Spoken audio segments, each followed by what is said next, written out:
Welcome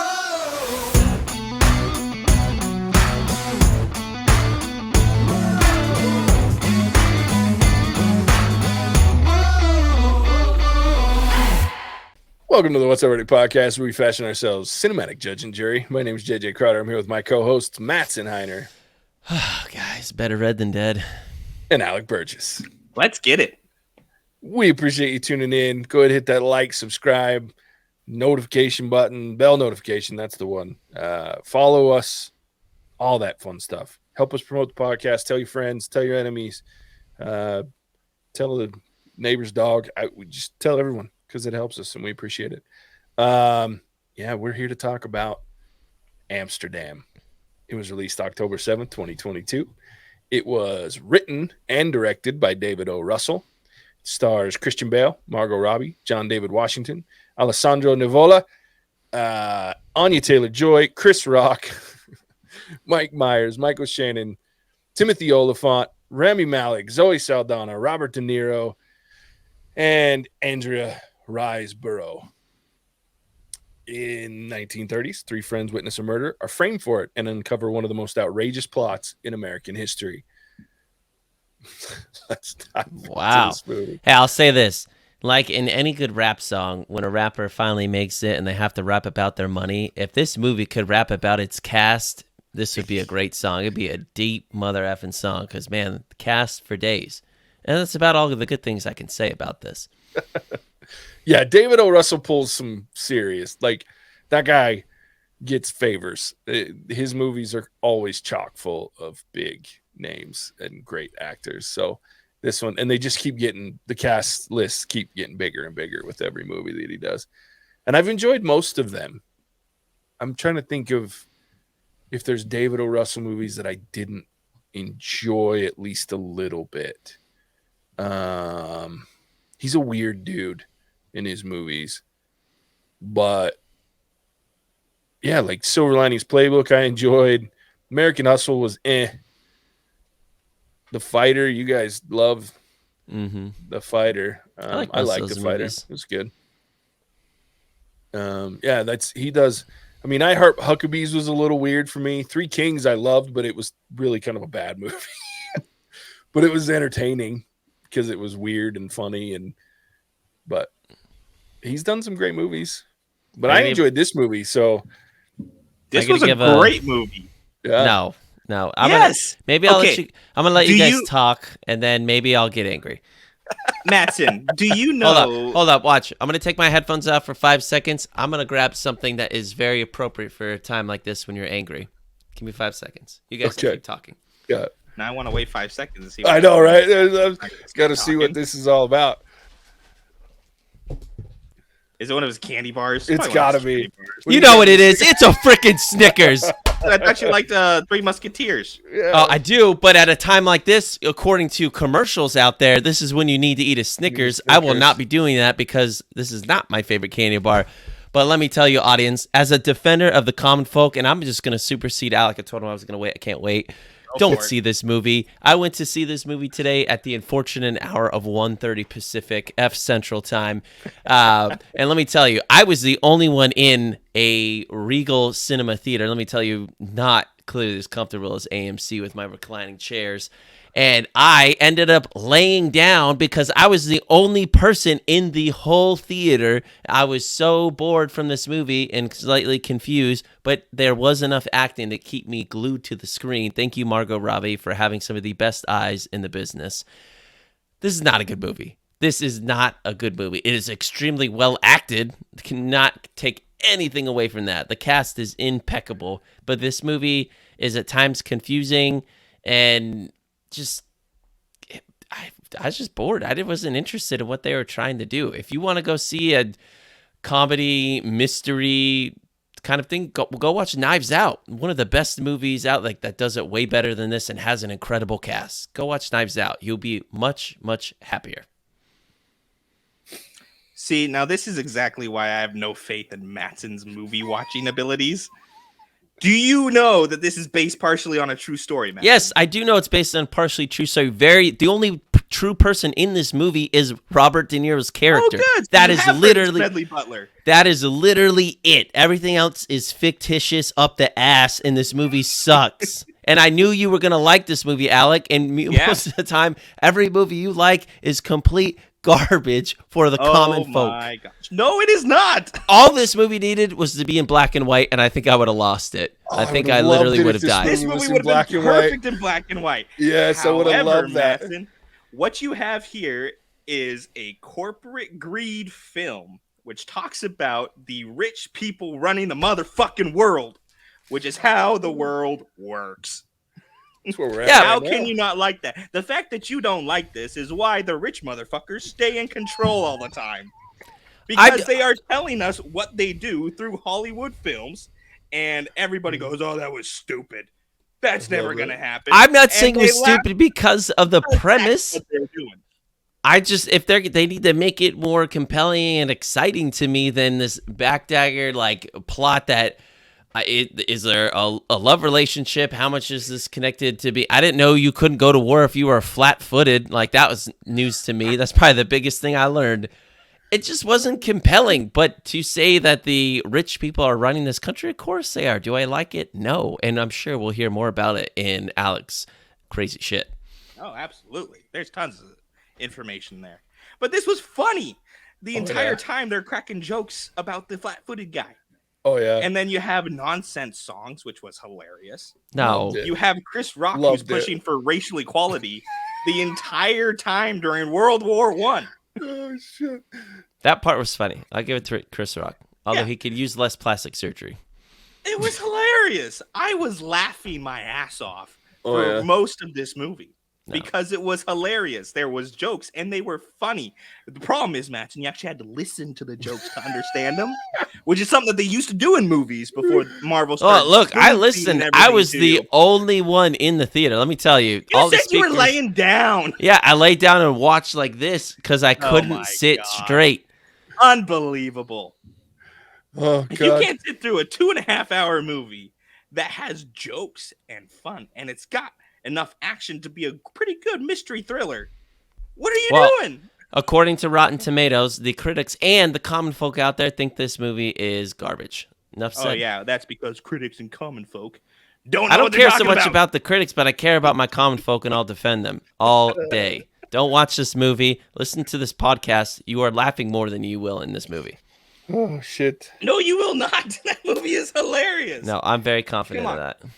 I'm loving this. I feel like I wish I actually a real white guy in a box. You're not thinking this through, Mattson, okay? Oh, dude. That was hilarious. That entire scene is how you open up this film. Yeah. And then we figure out that Christian Bale is the doctor who just tests new drugs on himself. Yeah. He spends half the movie falling down because he's taking a new pill to help with his pain. This was beautiful. It was a wonderful film. And the fact that you can't see it just proves that I don't have any faith in your ability to watch a movie. And they had Margot Robbie making freaking shit out of freaking shrapnel. I was like, what the fuck is happening right she now? put the veil on top of her. I was like, oh, girl. Yeah. All right. Well, first of all, look, I love Margot Robbie. She's like one of my favorites. Actors. She's fantastic. She's beautiful. She got some of the best eyes in the business, man. Yeah. Holy cow. Stunning. But she can act her ass out. And then you got another one of my favorites, Zoe Saldana. And I loved her character. Like, she's just this dry, nonchalant. And it's so funny to watch. Like, all of the people that they're our main character, right, our doctor has around him are the people that are like should be societal pariahs. Like, and that's my at this time, and that was my favorite part of watching this. The people that he kept around him. He had Portuguese? Yeah. But he had a Portuguese doctor that was helping him that was a woman who's an African-American woman pretending to be Portuguese so that she could be a doctor and only have one thing against her to be a doctor. And then his best friend is a black man who he served in a regiment full of black men that had to wear French uniforms because the Indian Americans refused to be seen in uniform with them. And then he's got all of these maimed and marred soldiers, the people that we unfortunately in our society today so often abandon and leave out and don't do anything for. Like he's their savior. He's the guy they all go to. I mean, even the cop, the reason he got away with not getting arrested right out the gate is because this cop is a freaking drug addict because of his war wounds, and they're friends, and that's their common bond. So I really appreciated, like, this guy was, you want to talk about the common folk, like, this is the guy that was around all of the normal people, that the rich people that we see, and even the middle class at that time, though there was no such thing as middle class in the 30s, but these people, like, surrounded himself with all of the outcasts of society. And I just thought that was really great. And anytime they were around him, they were having a great time, even in the midst of this crisis and this weird, like, they were happy, they were having fun, they were enjoying themselves. And I just thought that was a really interesting take on this movie. They've been framed for murder. They're running around trying to solve their own murder while this, what we find out to be a Nazi plot, is happening that they're uncovering. And it's just this slapstick weird situation with these weird dude and this weird trio of friends. And I just thought it was so interesting how you compare that ridiculous with the so serious and have it work for me. And it did. I mean, it thoroughly worked for me. Yeah, Mike, I might start eating the Snickers over here. Go for it. I just might start doing it. Maybe you'll come around to your senses and start liking this movie. No. Yeah, you will. No. What was your biggest problem with it? JJ knew the moment Absolutely. the first 5 minutes of turning, is like, this is not a Mattson movie. No. So it's got comedy. It's got a great cast. It's got a good story. What'd you hate about it? No, I didn't. That's the thing for me. I didn't really like this story. It's a problem with you and not the movie having a great story, is what you're saying. See, but the problem with me, I'm in the common folk, and common folk did not really enjoy this movie. I'm not surprised you liked this movie. In fact, that's literally, as I said, well, I probably was, and I should have texted both of you guys. 10 minutes in, I was like, mother effer. I know Alec's going to love this movie, yeah. And JJ's going to like this movie enough because there's humor in here that JJ will be able to appreciate. I just, my bar for humor, unless I have someone like a JJ or my little brother Chase that's going to laugh before me, it's got to be like over the top funny, and nothing in there was got over me the to top laugh. funny. It's not my type of humor. That is one thing with Mattson, is his humor is definitely different than mine and yours. Like, we've had that argument quite a few times. Yeah, I mean, I got to bring Bill and Ted, for instance. I mean, JJ's humor is sophisticated and slapstick. JJ's hard to pin down sometimes. Well, it's because I enjoy, my favorite humor is smart humor. And when I say smart humor, I mean, like, jokes that are, well, like Bill and Ted for me was one of the funnier smart humor, because it's slapstick and smart at the same time. Like, I still, if I watch that movie, I laugh my ass off at the robot having a conscience. It kills me, like, wrecks me. I laugh so hard. So jokes that are earned like that, because they're like a take, and that's like this movie. The reason I found it so funny is because it's this take on societal norms that are ridiculous, and we make fun of it. Like, the whole, like, the character that was real with Robert De Niro's character, like, the way he played it, like, I was laughing my ass off at him being so him, right? And it was real, but I was like, the comedy that came from it, because of the lines, the way he was the way he would take digs at the bad guys, the rich people in this group, like, but he would do it straight faced and just calm and collected. But he would just be like, basically, you guys are a bunch of pieces of shit, and move on. And the way he would say it so intelligently. And so for me, I love that, but I also love a joke that I don't have to think about. So, like, I love a good slapstick joke too. The problem with me is you have to earn a joke too. In my opinion, you have to earn a joke. That's why I'm not a huge fan of, like, Will Ferrell shit, because that's just fucking throw shit at a wall and hope it sticks. And I don't enjoy that comedy most of the time. But I laughed my ass off at this movie. Like, I was dying. Because it was funny. A lot of funny jokes. Yeah. Even down to when he first, gets introduced to his new regiment. and they're just openly threatening to shoot him in the back. And as he's thinking through his process, he's like, well, I don't want to get shot in the back. So I'm not going to leave you guys to die. I'm like, okay, cool. Then we can get along. Or the fact that, as he figures out that his wife's family just sent him off to die in war, and they're having that conversation. And he's like, so nonchalant about it every time. Like, I don't want to go die. Yeah. They're talking about how it's for honor and glory, which is what World War I was. Yeah. It was all about, fighting the good fight and for king and country type of a feel. And then, you get it at the end where it kind of circles back and he's like, wait, we just fought a war. Like, that was the Great War. Like, that was the war to end all wars. Why are we doing this again? And so it's just it's a kind of like a social justice commentary for the 30s that was made in 2022. And I enjoyed every single bit of it. Yeah. Well, and it's so relevant. Some of the dumb shit is so relevant even today. Like when they're giving Mike Myers and the CIA agent and the MI6 agent a hard time about the bird story because they killed a bunch of birds in order to like find out about the bird. Like they killed the eggs. Like I was dying because I'm like, it's so true. Like we do nasty shit to become important people or important, you know what I mean? To have these significant finds, but you just basically create, and then they have this excuse for it, right? Well, the dodo is mean, it's vicious.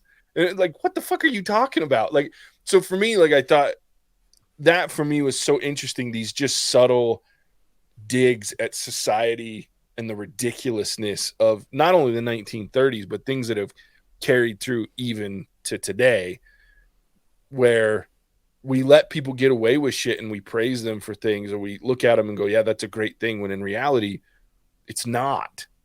But the way we spin it, that spin really makes a difference. And so I had a great time with Mike Myers and Michael Shannon. Like those two, every time they were on screen, I was dying.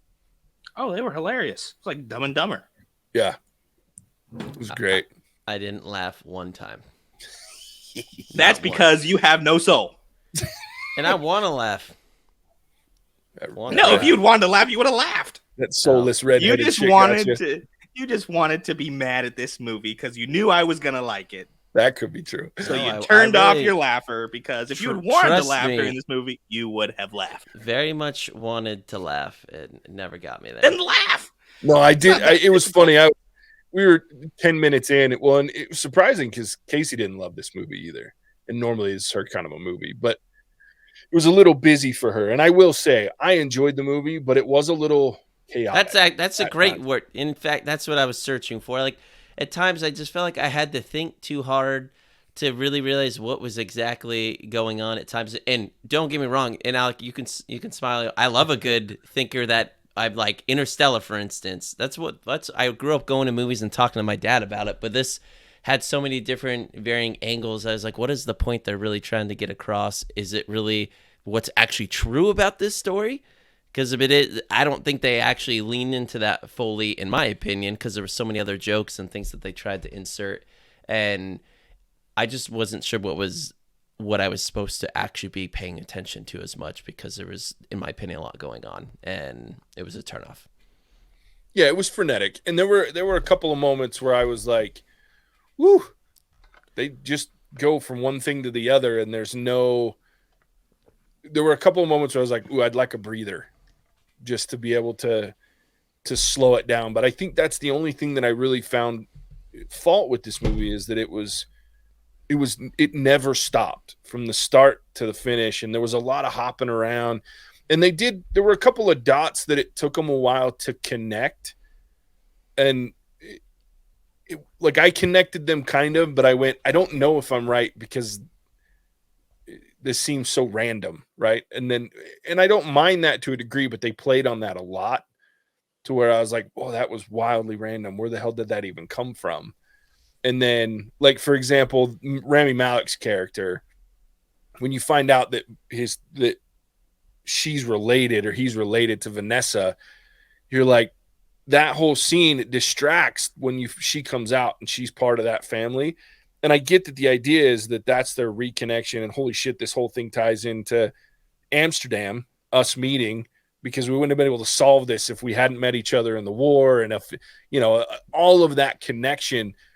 but then this subtle hints that they were trying to show that Rami Malek is actually one of the bad guys, but at the same time trying to have it be a twist when you get to the end. Like, it was a little much for me. It was a heavy-handed trying to hide it. I think if they'd have just leaned in and said, there's something weird about Rami Malek's character, it would have been less distracting, in my opinion. But it was just little things like that bothered me, because it was just trying too much all at once. But you're going to do that with a movie this frenetically paced. You're always going to have some timing issues, and yeah. But I liked it. Yeah, I liked it too. And for that part with Tom, I was kind of enjoying that because nobody's going to pay attention to any weird stuff he does. He's at the top of the social ladder. That's fair too. Socialites are only trying to climb the social ladder. Yeah. They don't care about anything else in between that. And I really enjoyed the Amsterdam scenes, or even before then, because you have Christian Bale, who's the awkward, squeaky third wheel that has no compunctions whatsoever about being the awkward, squeaky third wheel. It was great. I mean, that was a good scene when they were still in the hospital, and he pokes his head around. You're like, dude, you're not being a good wingman right there. You're definitely clipping wings. You are cock blocking, motherfucker. It's the pact. They made a pact.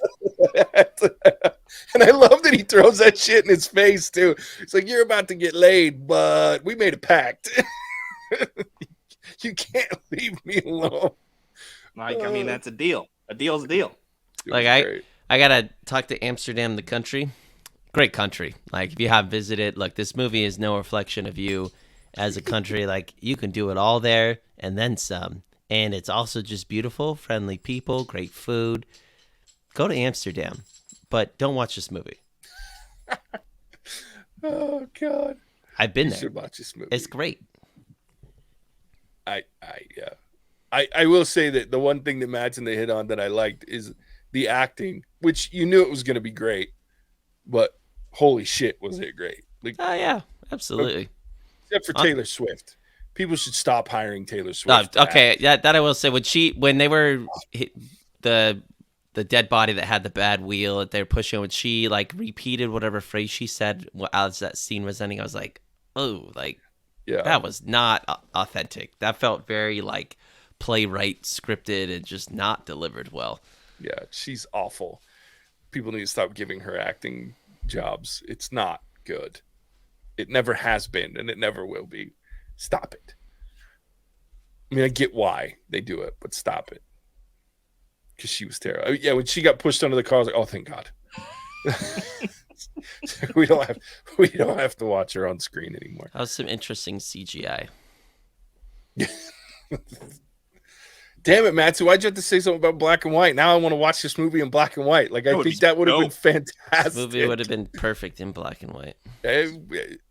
Yeah, the only thing that would have made this movie really bad for me is if it was in Letterboxd. Oh, shit.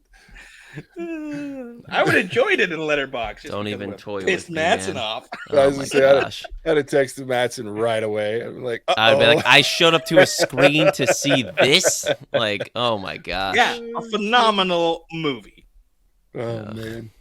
I will say though too that Anya Taylor-Joy, I usually like her a lot. She kind of annoyed me in this movie, and I think that was intentional to a degree. I think the character, but I didn't enjoy, like, she kind of irritated me by the end. Especially like the whole begging Robert De Niro, like when she was like fawning over him, I was like, ugh. It was weird. I mean, I would do the same thing if I ever met Robert De Niro. Oh, dude. So yeah, me too. I can relate. True. I would be. But I did like her character at the end when she went all like kind of like Tom. That she got that like slow, methodical speech instead of like the, you know what I mean? I was just like, oh, Jesus.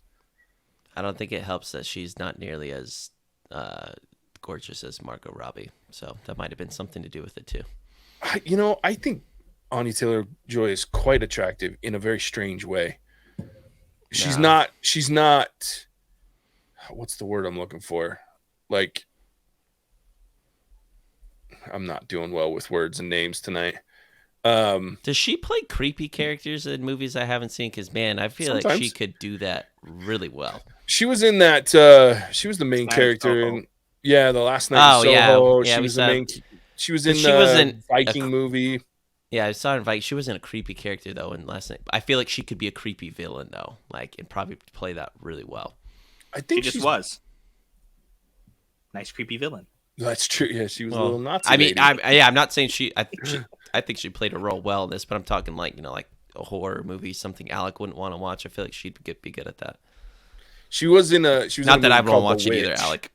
JJ. No. I think you just volunteered us to watch a creepy horror movie with Anna Taylor-Joy in it, Mattson. Thanks. There's a perfect one called The Witch. Oh, great. I've heard about that one. No. Uh-huh.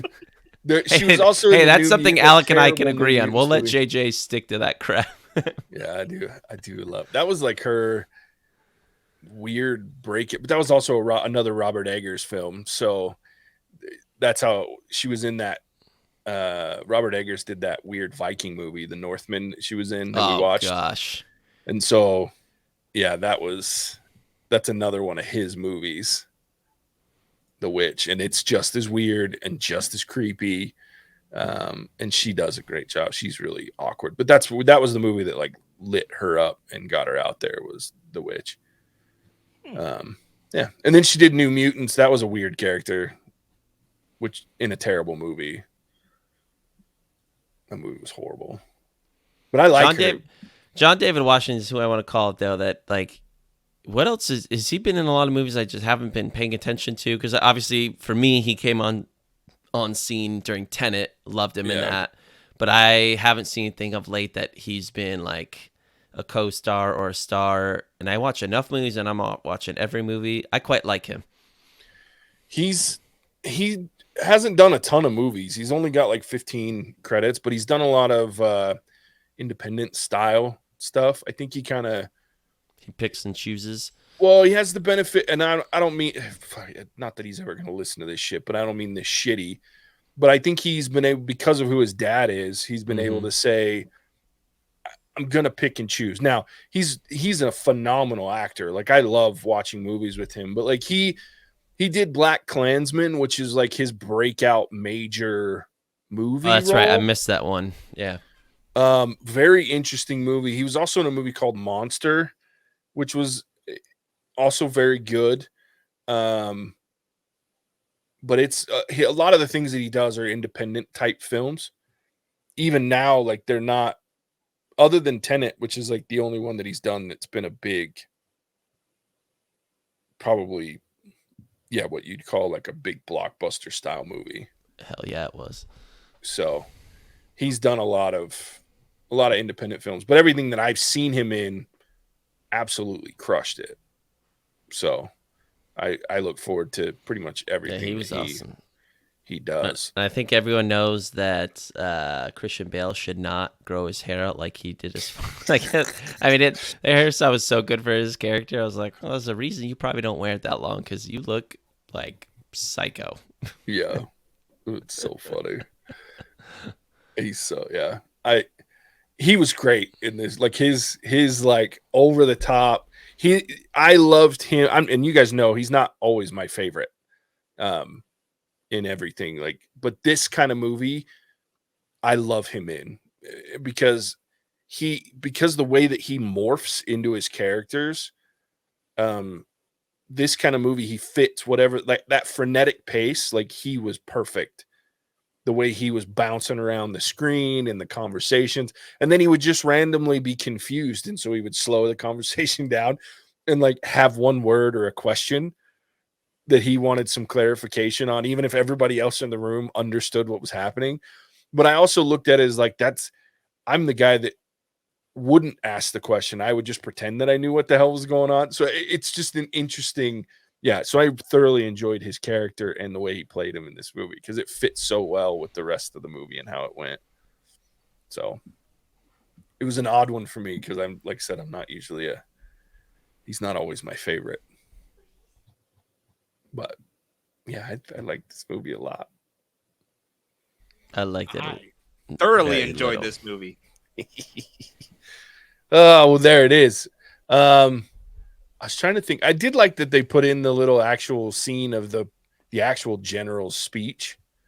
And this was another one that made me look up more about what happened And so I thought it was really funny that this whole thing happened, but we don't really have a lot of details on it. Just his speech that he helped to find them. You know what I mean? Like, did he set himself up as bait? So I thought it was pretty genius of David O. Russell to go, let's take this event that we have documented evidence of a conversation or a speech that was given or a testimony that was given, or a speech about a testimony that was given, and let's write this ridiculous story about how he came to be involved in this whole thing.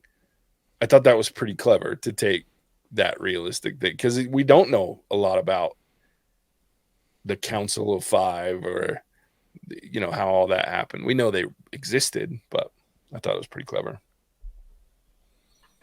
All right, should we rate it? Let's do it. Okay. I'm not gonna go first. Let's get the bad score out of the way. Mattson, rate this movie, buddy. Yeah, I mean, it's not. I mean, there's much worse things that I've seen on screen. Thankfully, as we talked about, the acting is top notch. Like, and for some people that are different than me, as you've heard, they quite liked it. But I thought the story was a little chaotic. Just couldn't really wrap my head around it in ways that maybe I would have liked. So it just wasn't compelling to me. So I'm gonna give it a 2.5, because, I mean, it's based on somewhat of a true story. Well, the story is true, but one true character. Like the acting. I mean, I thought visually on screen it looked good.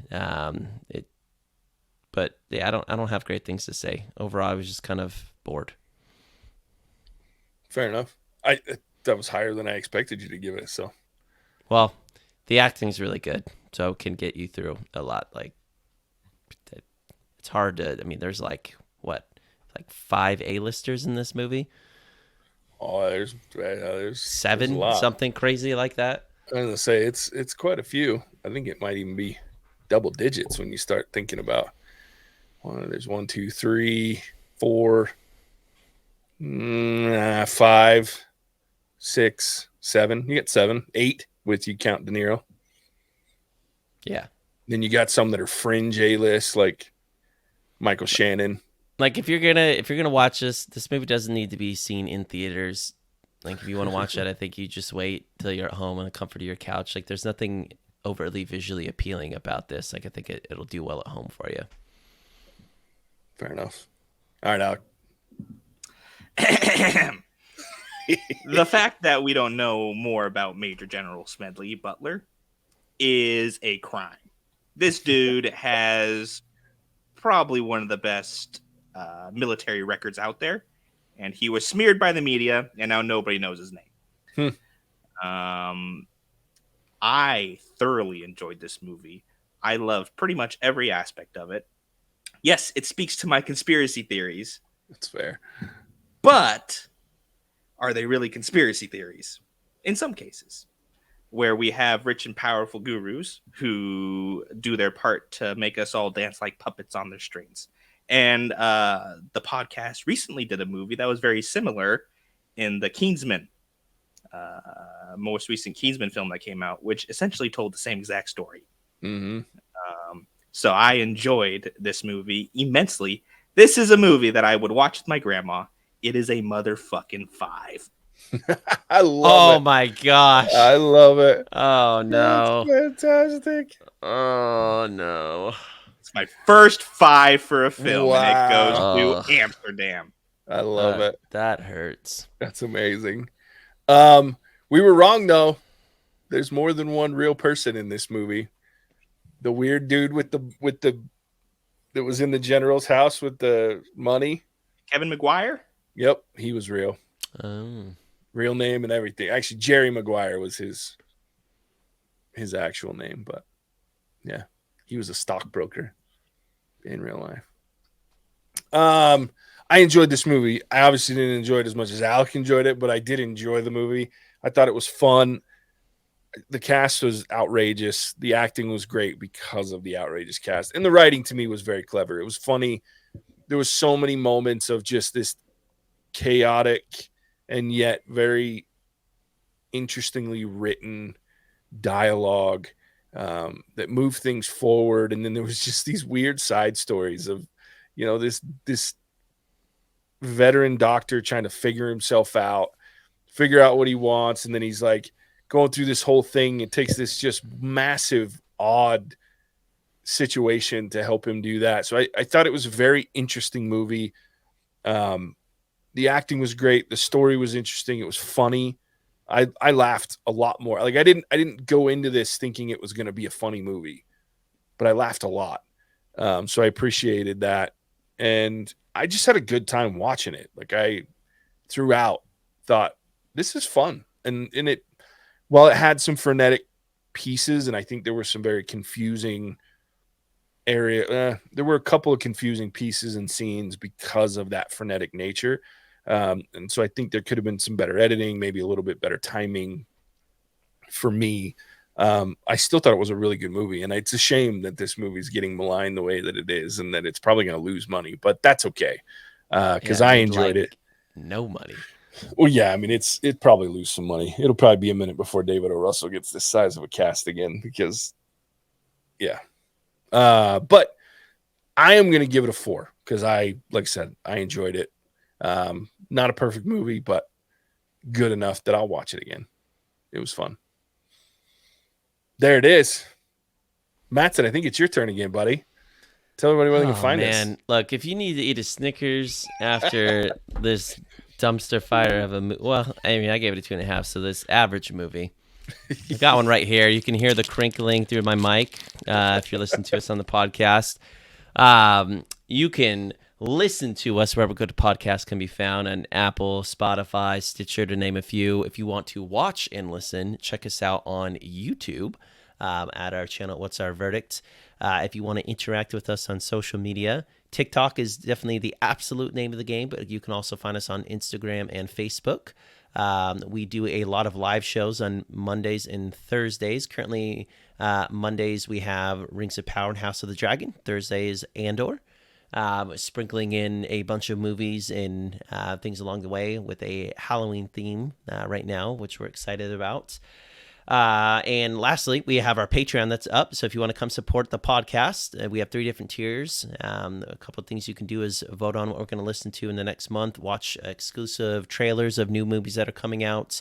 You can mandate something for us to watch once a quarter, something that I'm scared about, particularly for one of our Patreons out there. But come chime in. And then lastly, if you want to get a hold of us, you can feel free to email us at hosts@whatsourverdict or just slide into our DMs. Hell yeah. Thanks, Mattson. And with that, as always, we appreciate you tuning in. We'll catch you on the next one.